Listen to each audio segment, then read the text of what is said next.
Meus irmãos, a paz do Senhor, eu sou o presbítero professor Tiago e estamos iniciando mais uma aula da classe Abraão Digital. Hoje estudaremos a lição de número 6, cujo título é A Justiça de Deus. Nosso texto áureo está lá em Salmos 18 e 26, que diz assim: Com o puro te mostrarás puro, e com o perverso te mostrarás indomar. A verdade prática diz: os agentes do juízo divino revelam que a responsabilidade humana é pessoal. A nossa leitura bíblica está lá no livro de Ezequiel, capítulo 14, dos versos 12 a 21. Aí os irmãos podem realizar a leitura em casa. Meus queridos, nós vamos estudar no dia de hoje a justiça de Deus em permitir que o povo de Israel fosse para o cativeiro, a justiça de Deus em estabelecer e executar o castigo sobre a nação de Israel. Como orientações preliminares, meus irmãos, a nossa lição vai nos dar alguns subsídios muito importantes. Vamos lá. Um ponto fundamental que a lição coloca é que nós utilizemos traduções das escrituras que sejam de fácil compreensão, de fácil assimilação pelos alunos. Isso é fundamental.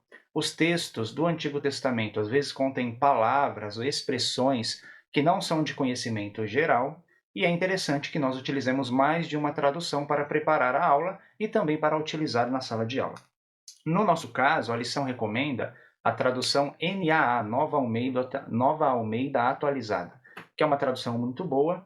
Eu colocaria ela ali ao lado também de outras traduções que são excelentes, além da Almeida Revista e Corrigida, como, por exemplo, a Almeida Revista e Atualizada, que eu particularmente gosto muito, e a NVI, é um trabalho excelente, e nós temos aí outras traduções que são mais contemporâneas e também podem ajudar os irmãos, ok?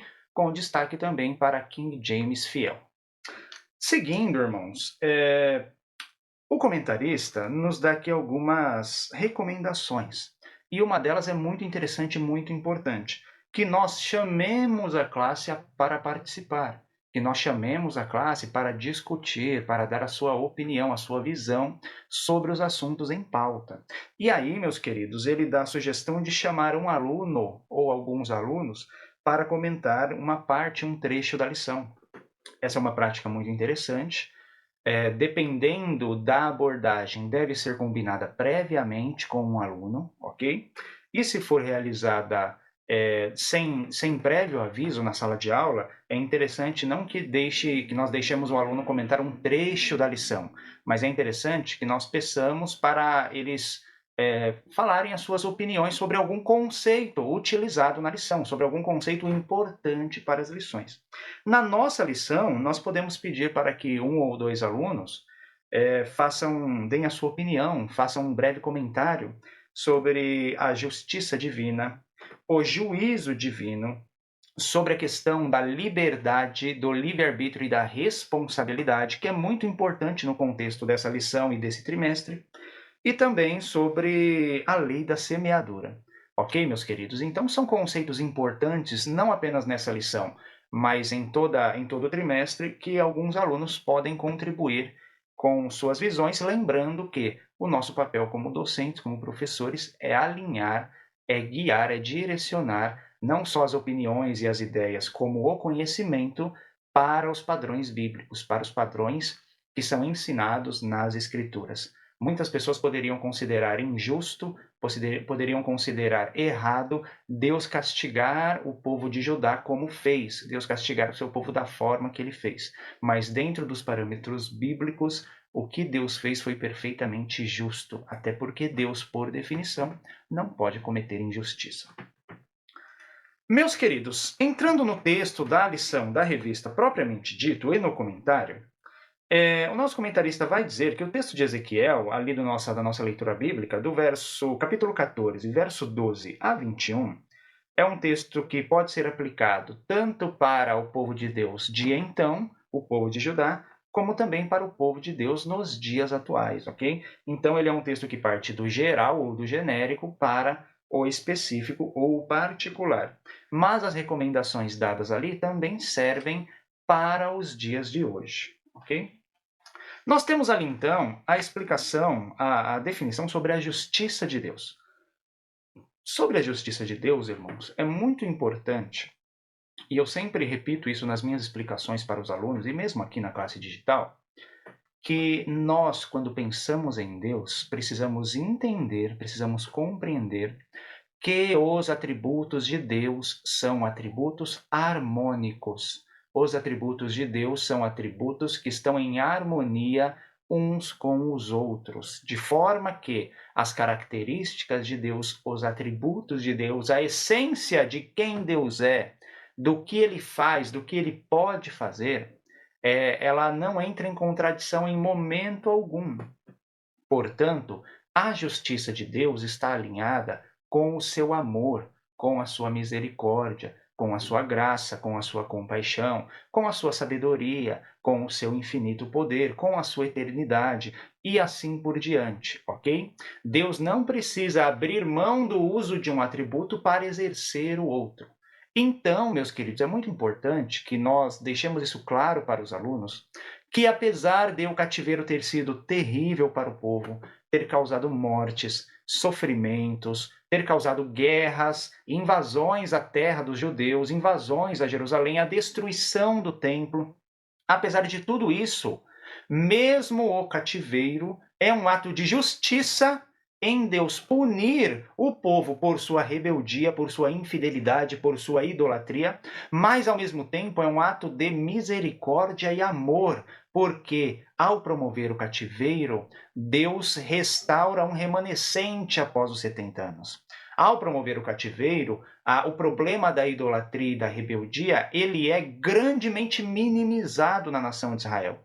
E a nação de Israel para de cochear entre dois pensamentos, para de estar ali na sua prostituição idolátrica, na sua prostituição cultica, na qual por vezes eles adoram um Deus, por vezes eles adoram um Deus verdadeiro. Por vezes eles servem aos deuses dos cananeus, dos babilônicos, dos amorreus, dos egípcios, e por vezes eles servem ao Deus verdadeiro. Então isso, irmãos, chega ao fim. A idolatria não é completamente extirpada da história de Israel, mas ela é grandemente reprimida, ok? E o remanescente fiel que surge dá origem ao judaísmo rabínico do Segundo Templo da época de Jesus Cristo, ok? Que é um judaísmo que tem muitos problemas, mas que é um judaísmo que combate a idolatria veementemente. Seguindo aí, meus queridos, então nós sabemos que a justiça de Deus, ela nunca é injusta, é óbvio.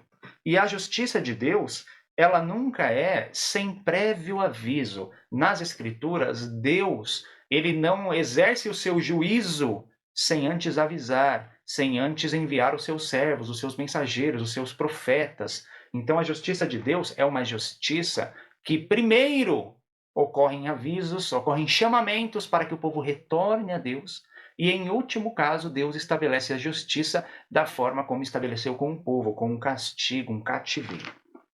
Vamos ver isso, irmãos? No livro do profeta Amós, lá no livro do profeta Amós, irmãos, nós temos um texto muito interessante.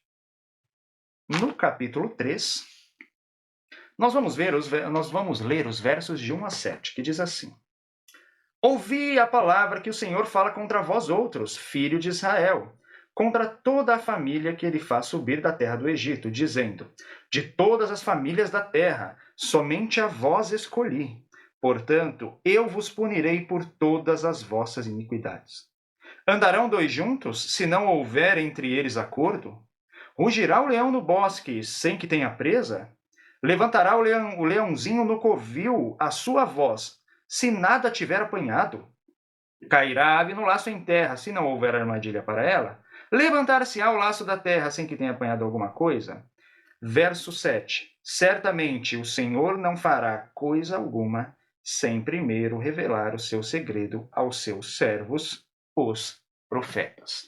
Então, meus queridos, nós vemos aí que Deus, ele avisa, ele dá reprimendas, repreensões, para que o povo volte, para que o ímpio se converta, para que o seu juízo não venha a ser estabelecido, não venha a ser aplicado de maneira contundente, como ocorreu no cativeiro babilônico.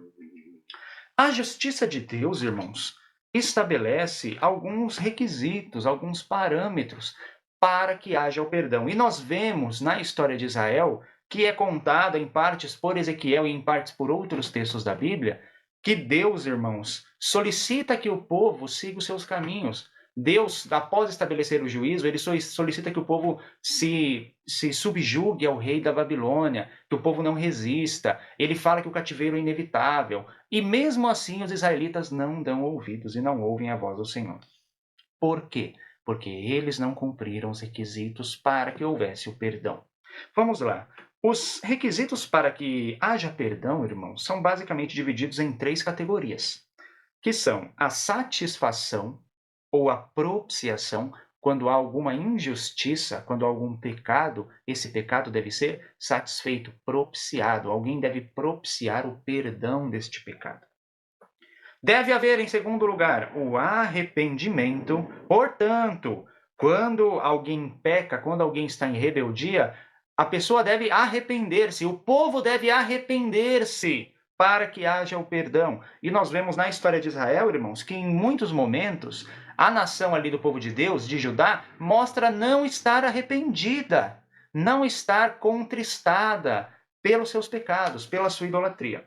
E em terceiro lugar, irmãos, o perdão, ele necessita de uma mudança de atitude, uma mudança de rumo.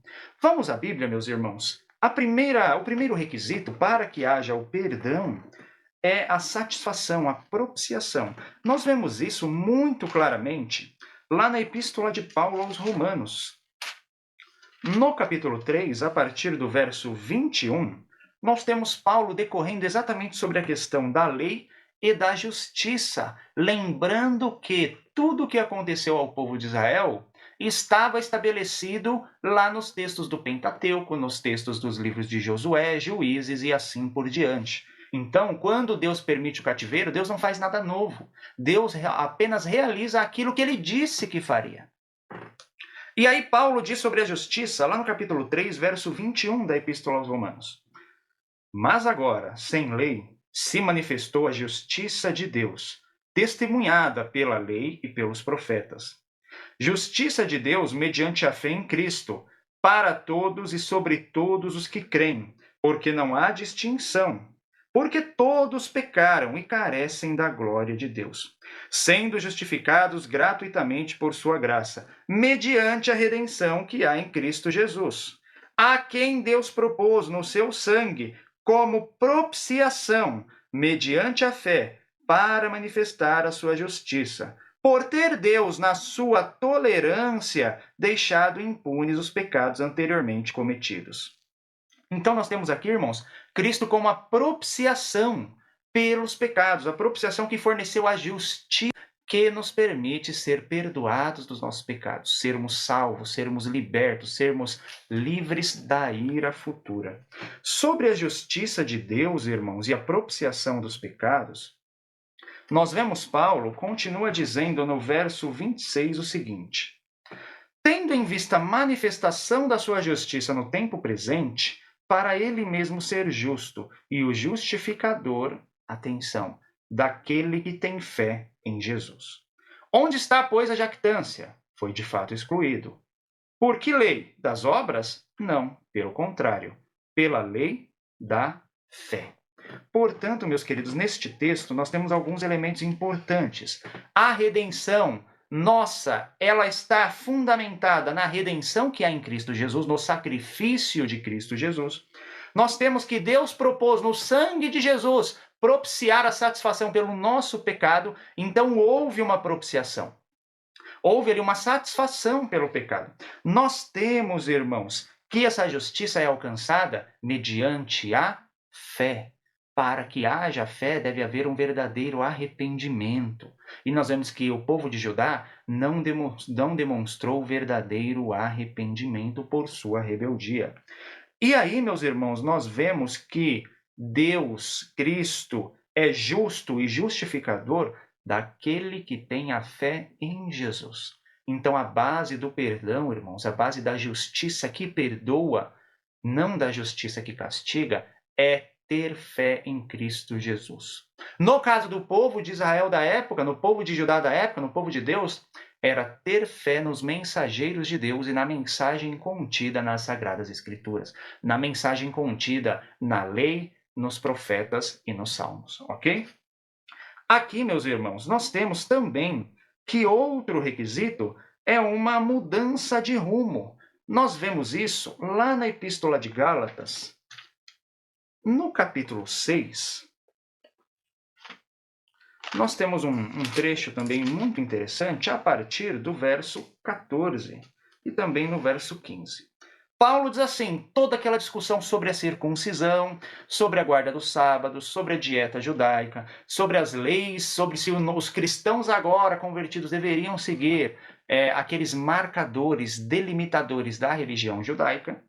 E ali Paulo vai concluir dizendo o seguinte, mas longe de mim esteja gloriar-me, senão na cruz do nosso Senhor Jesus Cristo.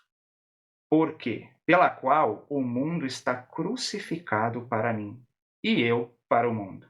E aí ele conclui, pois nem a circuncisão é coisa alguma, nem a incircuncisão, mas o ser nova criatura.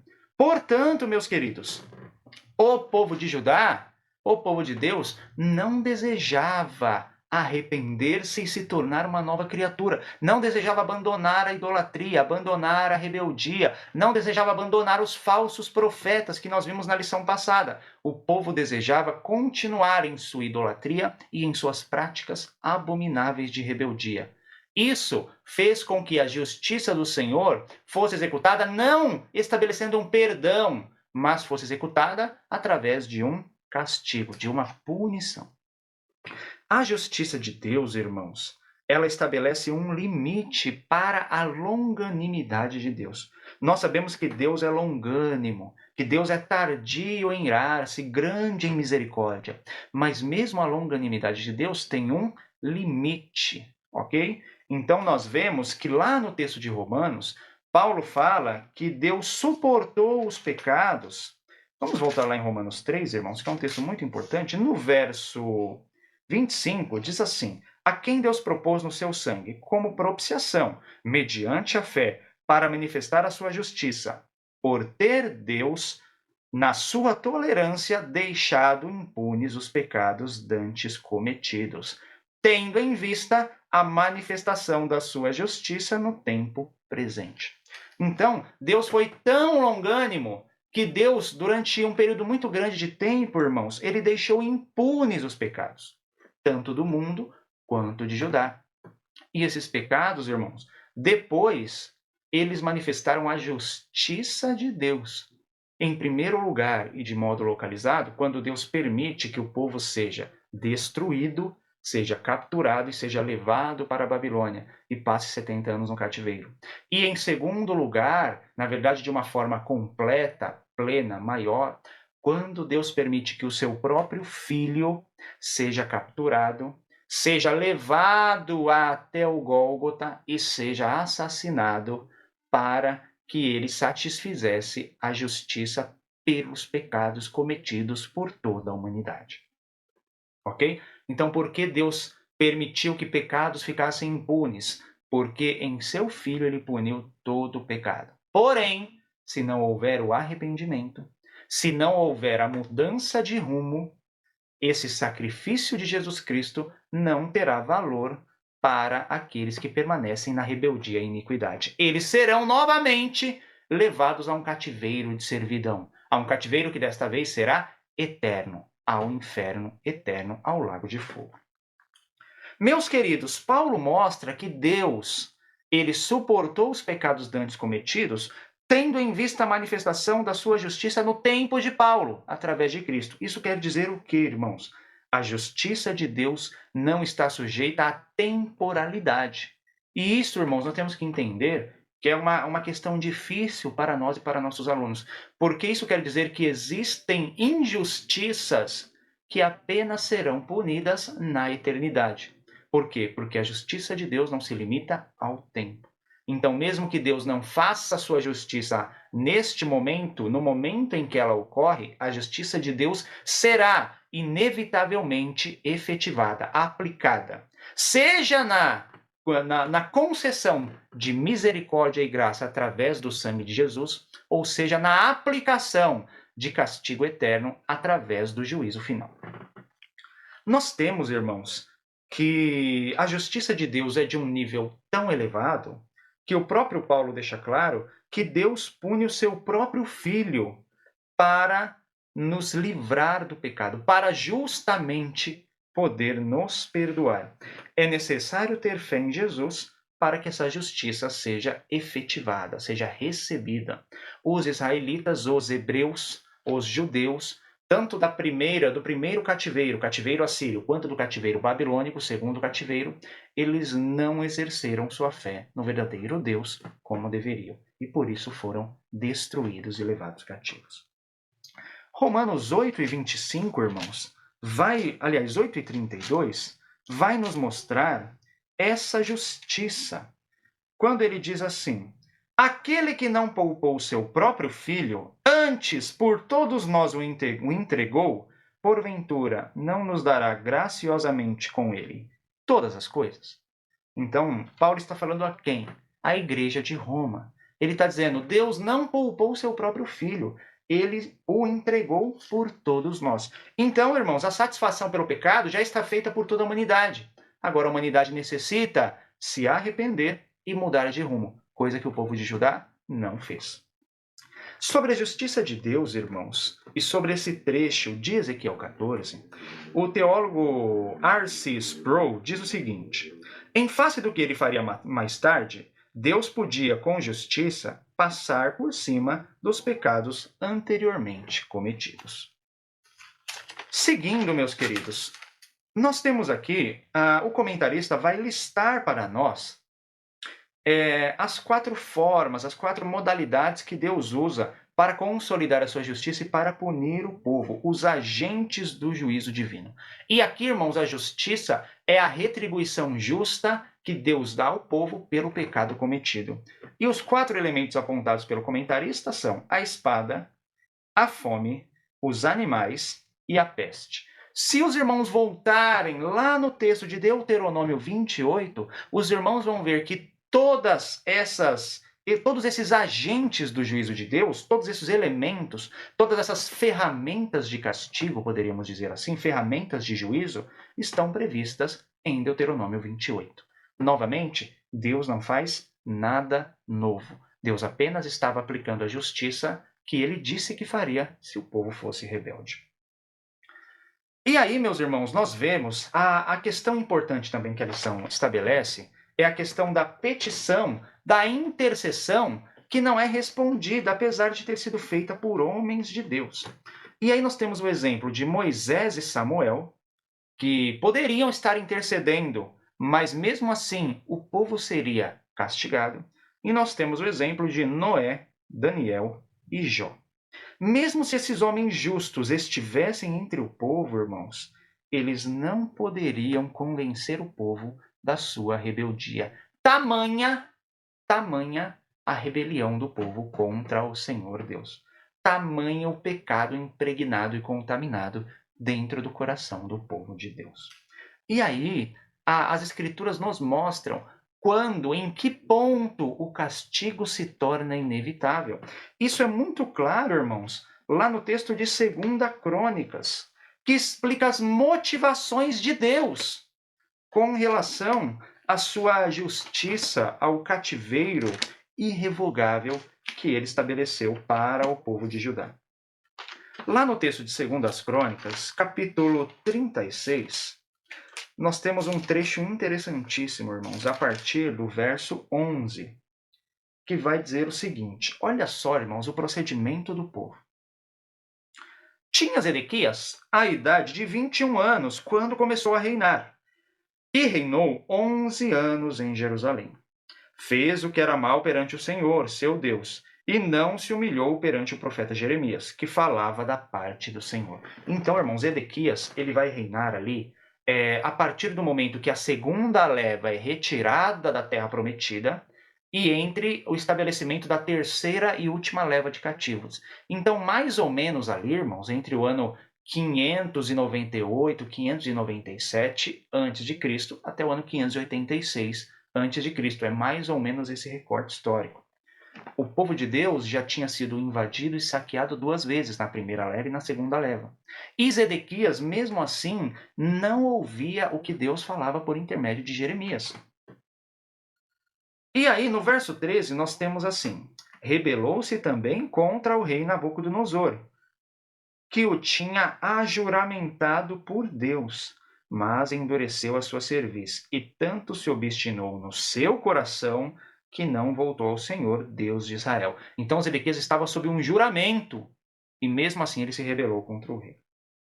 E olha só que interessante, irmãos. Olha o que torna o juízo de Deus inquestionável e irrevogável. Verso 14. Também todos os chefes dos sacerdotes e o povo aumentavam mais e mais as transgressões, segundo todas as abominações dos gentios, e contaminaram a casa que o Senhor tinha santificado em Jerusalém.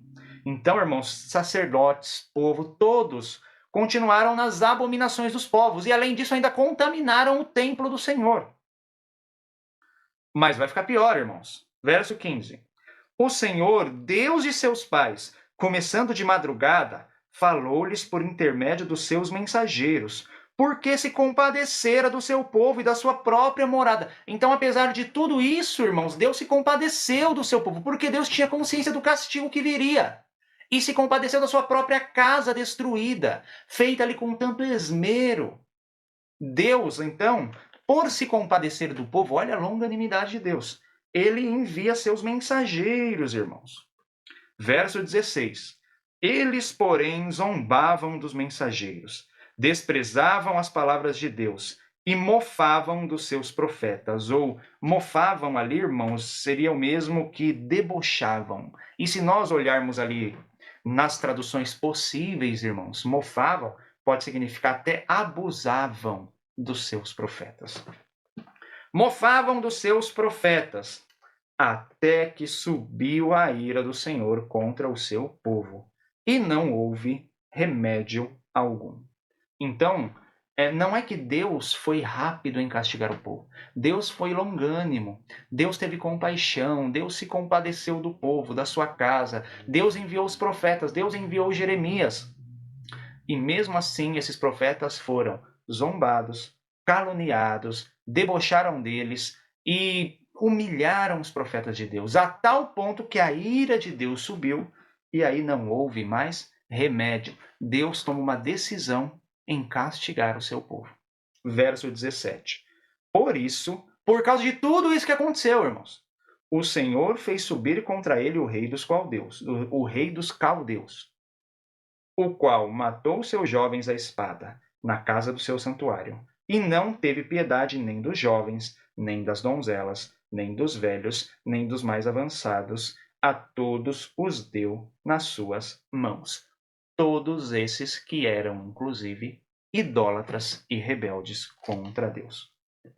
Então, nós podemos destacar nesse texto, irmãos, mais ou menos 6 elementos que fizeram com que o juízo para Israel fosse inevitável. Primeiro, os judeus não ouviram o profeta Jeremias. Segundo, endureceram a sua cerviz e obstinaram o seu coração. Terceiro, aumentaram as suas transgressões e abominações. Quarto, contaminaram a casa do Senhor. Quinto, zombaram dos mensageiros de Deus. E sexto, debocharam e abusaram dos profetas de Deus. Esse texto, irmãos, explica as motivações de Deus. É muito importante que nós deixemos claro isso para os alunos, irmãos. Que Deus não exerceu o seu juízo, não permitiu que toda a crueldade acontecesse em Judá, sem antes se compadecer do povo e enviar os seus profetas, que foram paulatinamente, insistentemente rejeitados, zombados e humilhados pelo povo. Para finalizar, meus irmãos, nós vemos ali que a iniquidade do povo é tão grande que Deus rejeita inclusive a oração dos seus servos pelo povo. É o que nós vemos lá em Jeremias, capítulo 7. Em Jeremias 7, nós temos um texto que é um texto muito peculiar, irmãos. Lá no verso 16, Deus falando a Jeremias diz assim: Tu, pois, não intercedas por este povo, nem levantes por ele clamor ou oração, nem me importunes, porque eu não te ouvirei. Acaso não vês tu o que andam fazendo nas cidades de Judá e nas ruas de Jerusalém? Os filhos apanham a lenha, os pais acendem o fogo, e as mulheres amassam a farinha, para se fazerem bolos a rainhas dos céus, e oferecem libações a outros deuses para me provocar a ira. Os irmãos lembram muito bem na aula de número 13, eu explicando, irmãos, a rainha dos céus, uma deusa, uma divindade cananeia, babilônica. Os judeus, os pais, os filhos, as mães eram idólatras. Por isso a justiça de Deus, irmãos, por isso não houve remédio, por isso a justiça de Deus se tornou inevitável. Verso 19: Acaso é a mim que eles provocam a ira, diz o Senhor, e não antes a si mesmos, para sua própria vergonha, já antecipando o cativeiro?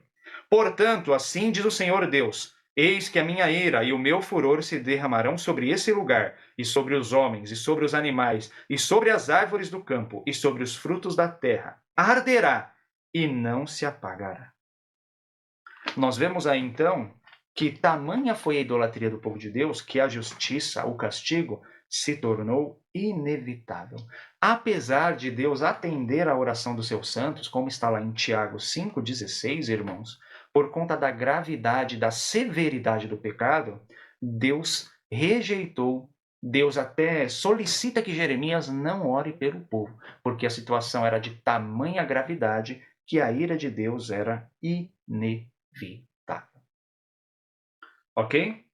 O texto que nós lemos de 2 Crônicas indica que não houve um verdadeiro arrependimento, e aí, irmãos, nós devemos esclarecer uma coisa muito importante para os alunos.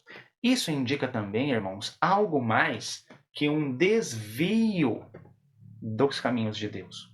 Nós temos hoje nas nossas igrejas a ideia do desviado. Desviado, irmãos, ou do afastado, é aquela pessoa que servia a Deus, mas por algum motivo deixou de servir a Deus. Deixou de estar na casa e nos caminhos do Senhor. Mas aqui, irmãos, no caso do povo de Israel, é diferente do caso do desviado, do afastado. Porque ao desviado, ao afastado, irmãos, nós fazemos campanha, fazemos culto de retorno, enviamos cartas, os irmãos vão fazer visita. E essa pessoa, por vezes, volta, se entrega ao Senhor, retorna, se arrepende e volta a servir a Deus. Porém, irmãos, esse caso de Israel não era um caso de simples afastamento. Era um caso de apostasia. Era um caso de rebeldia direta contra Deus. Mesmo afastado, irmãos, ele tem algum resquício de temor a Deus. Agora, o apóstata, ele se torna um inimigo de Deus. Ele se torna um adversário de Deus. O apóstata, irmãos, se nós formos pelo ensino bíblico, aquele que chega à apostasia, para ele não há mais remédio. E nós encerramos essa aula com o texto de Hebreus, capítulo 6, que tem uma ligação muito interessante com 2 Crônicas, que vai dizer o seguinte, irmãos. Hebreus 6, os versos 4 a 6, que diz assim: É impossível, pois, que aqueles que uma vez foram iluminados e provaram o dom celestial e se tornaram participantes do Espírito, e provaram a boa palavra de Deus e os poderes do mundo vindouro, e caíram, sim, é impossível outra vez renová-los para o arrependimento, visto que, de novo, estão crucificando para si mesmos o Filho de Deus e expondo a ignominia, a vergonha. Isso dialoga com 1 de João, capítulo 5, e o verso 16, que diz assim: Se alguém vir a seu irmão cometer pecado, não para a morte, pedirá, e Deus lhe dará vida. Aos que não pecam para a morte, há pecado para a morte, e por esse não digo que rogue. Então, meus queridos, o afastado deve voltar aos caminhos do Senhor, mas o apóstata, aquele que se torna um franco inimigo de Deus, aquele que se torna um ímpio filho da iniquidade do diabo, após ter recebido as benesses da graça e da glória de Deus e a redenção pelo sangue de Jesus, ele é impossível que retorne aos caminhos do Senhor. O nível de rebeldia de Israel, irmãos, chegou em um nível que os judeus não eram afastados, eles eram apóstatas e foram mortos ao fio da espada. O remanescente fiel foi preservado, será preservado no final do cativeiro. Mas Deus não deixou de estabelecer seu juízo contra a ímpia nação de Israel. E nisso ele foi justo juiz, senhor de toda a terra, e ainda provou o seu amor em preservar um remanescente fiel. Deus abençoe os irmãos. Um abraço.